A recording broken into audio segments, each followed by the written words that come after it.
René Guénon, symbole de la science sacrée.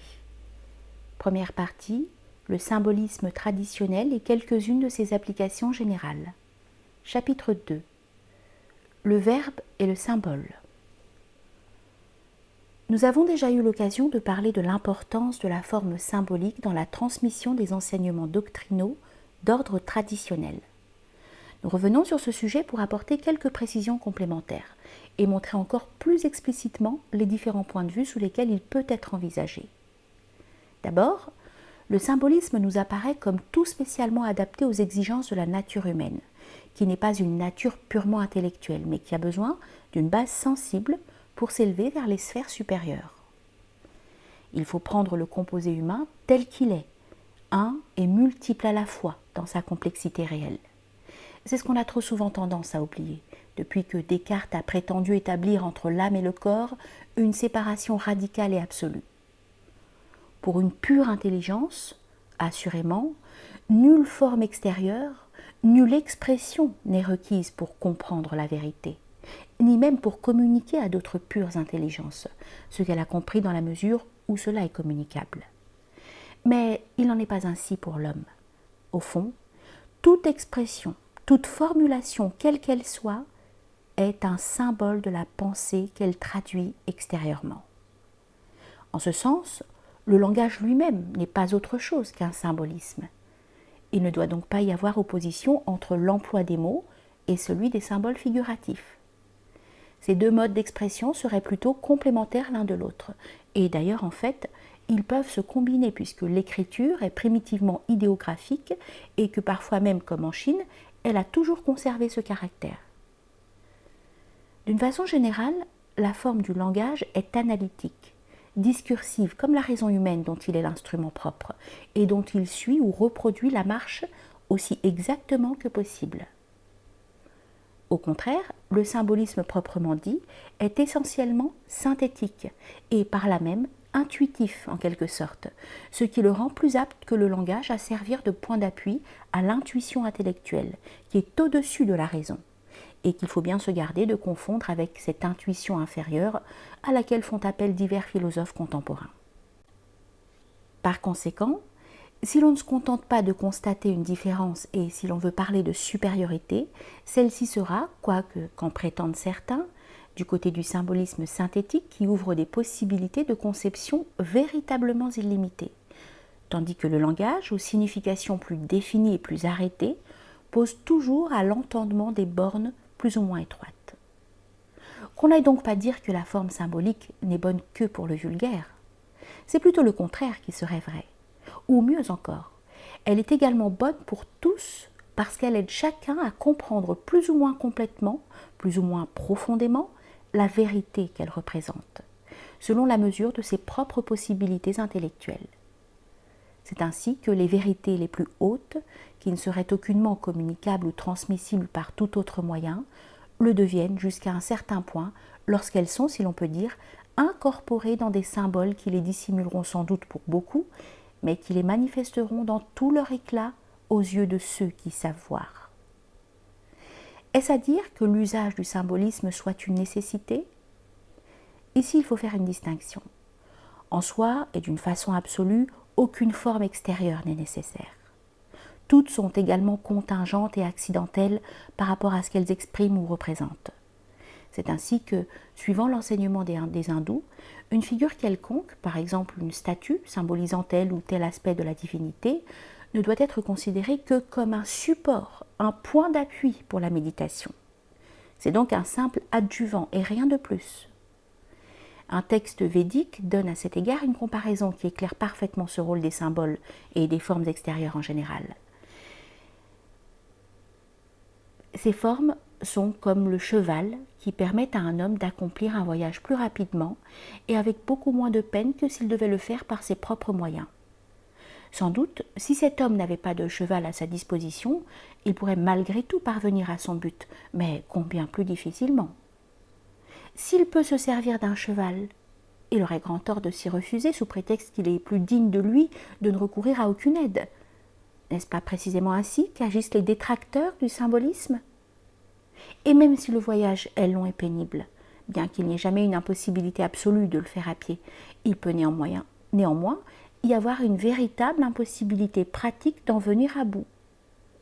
Il en est ainsi des rites et des symboles. Ils ne sont pas nécessaires d'une nécessité absolue, mais ils le sont en quelque sorte d'une nécessité de convenance, eu égard aux conditions de la nature humaine. Mais il ne suffit pas de considérer le symbolisme du côté humain comme nous venons de le faire jusqu'ici. Il convient, pour en pénétrer toute la portée, de l'envisager également du côté divin, s'il est permis de s'exprimer ainsi. Déjà, si l'on constate que le symbolisme a son fondement dans la nature même des êtres et des choses, qu'il est en parfaite conformité avec les lois de cette nature, et si l'on réfléchit que les lois naturelles ne sont en somme qu'une expression et comme une extériorisation de la volonté divine, cela n'autorise-t-il pas à affirmer que ce symbolisme est d'origine non humaine, comme disent les hindous, ou en d'autres termes, que son principe remonte plus loin et plus haut que l'humanité? Ce n'est pas sans raison qu'on a pu rappeler à propos du symbolisme les premiers mots de l'évangile de Saint Jean. Ouvrez les guillemets. Au commencement était le Verbe. Fermez les guillemets. Le Verbe, le Logos, est à la fois pensée et parole. En soi, il est l'intellect divin, qui est le lieu des possibles. Par rapport à nous, il se manifeste et s'exprime par la création, où se réalisent dans l'existence actuelle certains de ces mêmes possibles, qui, en tant qu'essence, sont contenus en lui de toute éternité. La création est l'œuvre du Verbe. Elle est aussi, et par là même, sa manifestation, son affirmation extérieure. Et c'est pourquoi le monde est comme un langage divin pour ceux qui savent le comprendre. Le philosophe Berkeley n'avait donc pas tort lorsqu'il disait que le monde est le langage que l'esprit infini parle aux esprits finis. Mais il avait tort de croire que ce langage n'est qu'un ensemble de signes arbitraires, alors qu'en réalité, il n'est rien d'arbitraire même dans le langage humain. Toute signification devant avoir à l'origine son fondement dans quelque convenance ou harmonie naturelle entre le signe et la chose signifiée. C'est parce que Adam avait reçu de Dieu la connaissance de la nature de tous les êtres vivants qu'il put leur donner leur nom. Et toutes les traditions anciennes s'accordent pour enseigner que le véritable nom d'un être ne fait qu'un avec sa nature ou son essence même. Si le Verbe est pensée à l'intérieur et parole à l'extérieur, et si le monde est l'effet de la parole divine proférée à l'origine des temps, la nature entière peut être prise comme un symbole de la réalité surnaturelle.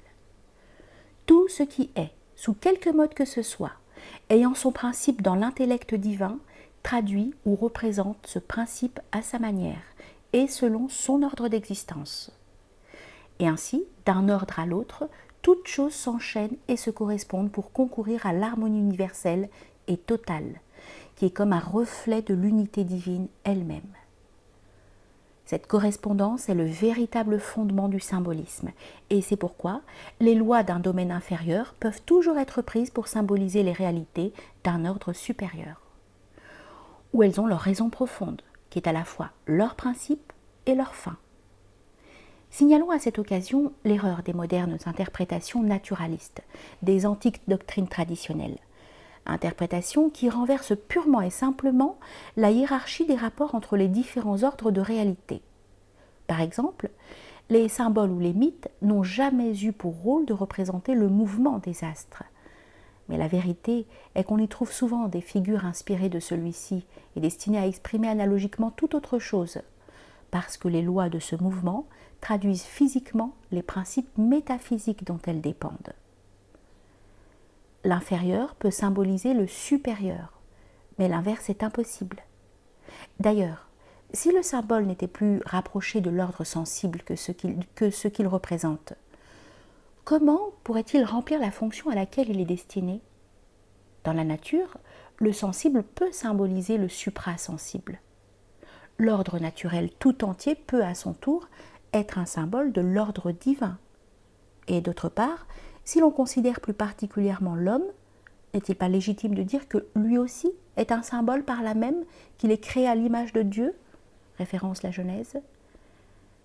Ajoutons encore que la nature n'acquiert toute sa signification que si on la regarde comme nous fournissant un moyen pour nous élever à la connaissance des vérités divines, ce qui est précisément aussi le rôle essentiel que nous avons reconnu au symbolisme. Ces considérations pourraient être développées presque indéfiniment, mais nous préférons laisser à chacun le soin de faire ce développement par un effort de réflexion personnelle, car rien ne saurait être plus profitable. Comme les symboles qui en sont le sujet, ces notes ne doivent être qu'un point de départ pour la méditation. Les mots d'ailleurs ne peuvent rendre que bien imparfaitement ce dont il s'agit. Pourtant, il est encore un aspect de la question, et non des moins importants, que nous essaierons de faire comprendre, ou tout au moins pressentir par une brève indication. Le Verbe divin s'exprime dans la création, disions-nous. Et ceci est comparable, analogiquement, et toute proportion gardée, à la pensée s'exprimant dans des formes. Il n'y a plus lieu ici de faire une distinction entre le langage et les symboles proprement dits, qui la voilent et la manifestent tout à la fois. La révélation primordiale, œuvre du Verbe comme la création, s'incorpore pour ainsi dire, elle aussi, dans des symboles qui se sont transmis d'âge en âge depuis les origines de l'humanité. Et ce processus est encore analogue dans son ordre à celui de la création elle-même. D'autre part, ne peut-on pas voir dans cette incorporation symbolique de la tradition non humaine une sorte d'image anticipée, de préfiguration de l'incarnation du Verbe? Et cela ne permet-il pas aussi d'apercevoir dans une certaine mesure le mystérieux rapport existant entre la création et l'incarnation qui en est le couronnement? Nous terminerons par une dernière remarque relative à l'importance du symbole universel du cœur, et plus particulièrement de la forme qu'il revêt dans la tradition chrétienne, celle du Sacré-Cœur.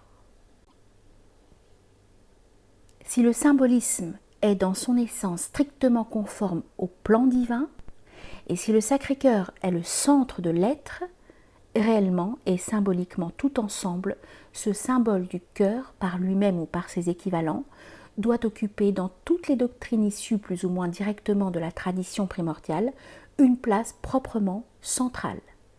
C'est ce que nous essaierons de montrer dans certaines des études qui suivent.